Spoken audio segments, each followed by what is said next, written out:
Hi friends, welcome to my channel Shravani blogs. అందరూ ఎలా ఉన్నారు? నేనైతే బాగున్నాను అండ్ మీరందరూ కూడా చాలా బాగుండాలని హార్ట్ఫుల్గా కోరుకుంటున్నాను.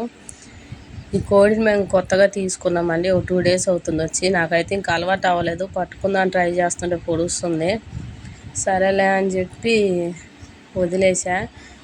దీన్ని పచ్చకాకి అంటారు. ఇది కూడా భీమవరం జాతిదే, అక్కడ నుంచి తెప్పించిందే. 10 months అండి ఇది కోడికి. మంచి బ్లడ్ లైన్ కలిగింది. ఇది రేపు ఇంకా సంక్రాంతికి ఇంకా 8 months టైం ఉంది కదండి, అప్పుడు యూజ్ అవుతుంది, అప్పుడు వేసుకోవచ్చు దీని పందాలకి. నేనైతే దీన్ని కొంచెం తక్కువ ప్రైస్లోనే కొన్నాను. ఇది ఎంత ఉండొచ్చో కామెంట్ చేయండి ఫ్రెండ్స్. కామెంట్ అయితే మర్చిపోవద్దు. లైక్ కొట్టినా కొట్టకపోయినా పర్లేదు, కానీ కామెంట్ చేయండి ఇదైతే ఎంత ఉంటుందో.